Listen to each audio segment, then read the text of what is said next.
Hello everyone. ल्यूसेंट्स GK में हम पढ़ रहे थे इंडियन पॉलिटी एंड कॉन्स्टिट्यूशन और आज का चैप्टर है the union and it's territories. तो सबसे पहले हम शॉर्ट में सारे आर्टिकल्स के बारे में जान लेते हैं। आर्टिकल 1 बोलता है name and territory of the union. तो देश का नाम क्या है और ये कैसा देश है वो सब इस आर्टिकल के अकॉर्डिंग होगा। फिर आर्टिकल 2 है एडमिशन और इस्टेब्लिशमेंट ऑफ न्यू स्टेट्स। नए राज्य कैसे स्थापित होंगे उसका प्रोसीजर यहाँ पे बताया गया है। आर्टिकल 2A है Sikkim to be associated with the union. ये आर्टिकल रिपील हो गया है लेकिन ये सिक्किम को जब जोड़ा गया था भारत से उसके बारे में है। आर्टिकल 3 है formation of new state and alteration of areas boundaries और नेम्स ऑफ एग्जिस्टिंग स्टेट। तो नए राज्य बनाने के बारे में है ये वाला आर्टिकल, और पुराने राज्यों का एरिया चेंज करना अगर नए राज्य बन रहे हैं पुराने से तो उसके बारे में ये आर्टिकल है। फिर फोर्थ आर्टिकल है laws made under article 2 and 3 to provide for the amendment of the first and the fourth schedules and supplemental incidental and consequential matters. तो इसमें बताया गया है आर्टिकल 2 एंड 3 में जितने भी कानून बनाए गए हैं उससे रिलेटेड कोई भी अमेंडमेंट करना है फर्स्ट और फोर्थ स्केड्यूल में उसके बारे में। Article 1 describes India as the union of states rather than federation of states. फर्क क्या है?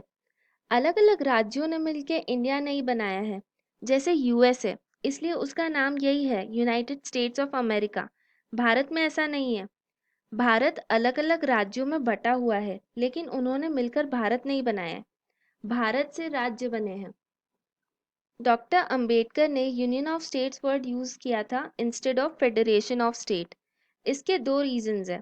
भारत के जो स्टेट्स हैं उनमें समझौता नहीं है। फॉर एग्जाम्पल यूपी और राजस्थान ने ये तय नहीं किया था कि हम एक होंगे। ऐसा नहीं है। भारत की आज़ादी का आंदोलन पूरे भारत के लिए था। और दूसरा रीज़न ये है कि अगर हम फेडरेशन कह देते तो भारत के राज्यों को अलग होकर अपना देश बनाने का राइट मिल जाता। तो इसीलिए जो वर्ड यूनियन है वो यूज़ किया गया है, यूनियन ऑफ स्टेट्स। आर्टिकल 1 के अनुसार भारत में 3 तरीके के एरियाज हैं। First territory of state, second union territories specified in the first schedule, and third such territories as may be acquired। Bharat अगर फ्यूचर में कोई नई टेरिटरी एक्वायर करता है तो वो इसमें थर्ड पॉइंट ये बताता है। जैसे सिक्किम पहले इंडिपेंडेंट किंगडम था वो भारत में शामिल हो गया 1972 में। भारत जब आज़ाद हुआ था 1947 में तब कई सारे हिस्से थे भारत के जो विदेशों की गुलामी में थे। जैसे गोवा, दमन एंड दीव, पौंडीचेरी, ये सब आज़ाद नहीं थे। ये बाद में आज़ाद हुए 1947 के बाद। तो ये जो सारी कैटेगरीज हैं ये तीसरी कैटेगरी में आ गई। जो यहाँ पे ये वाली कैटेगरी है ना इसमें आ गई। अब ऐसी टेरिटरीज भारत में कैसे आएंगी? तो ये सेसेशन के थ्रू आ सकती है। यानी आपने किसी से ज़मीन खरीद ली, किसी ने आपको गिफ्ट कर दी। अगर वहाँ पर कोई प्लेबिसाइट हुआ और लोगों ने कहा कि उनको आपके साथ जुड़ना है तो ये सेसेशन में आएगा। फिर ऑक्यूपेशन, भारत वहाँ पर अपनी आर्मी भेज दे और ऑक्यूपाई कर ले। नेक्स्ट है कॉन्क्वेस्ट या सब्जुगेशन।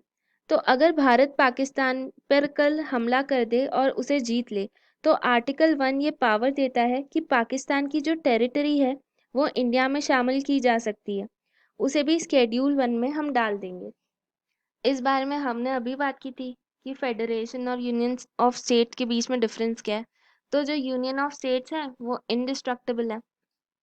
यूनियन टेरिटरीज जो है वो यूनियन ऑफ स्टेट्स में नहीं आती है, लेकिन जो टेरिटरी ऑफ इंडिया है उसमें स्टेट्स आते हैं, यूनियन टेरिटरीज आती है और any other territory as may be acquired by India.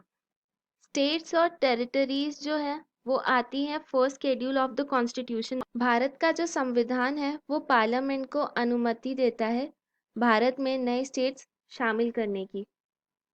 तो आर्टिकल 2 क्या बोलता है? ये पार्लियामेंट को अनुमति देता है कि जो यूनियन ऑफ इंडिया है उसमें नए स्टेट शामिल कर लिए जाए। आर्टिकल 1 में तो टेरिटरी शामिल की है।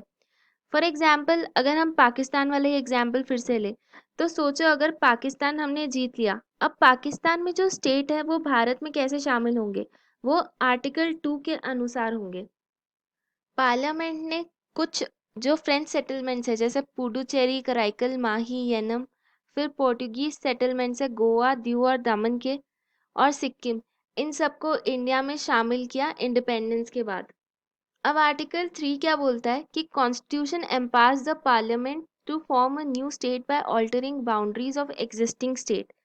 तो इसमें ये पावर है कि जो भारत के एग्जिस्टिंग स्टेट हैं उनमें कोई जोड़ तोड़ है, मतलब दो स्टेट्स को, एक स्टेट को काट के दो पार्ट्स में डिवाइड कर रहे हैं, तो वो आर्टिकल 3 से आता है। एग्जाम्पल, तेलंगाना बनाया गया आंध्र प्रदेश से, छत्तीसगढ़ बनाया गया मध्य प्रदेश से, तो ये सब आर्टिकल 3 से बनाया गया है। अब आर्टिकल 3 की पावर्स क्या है?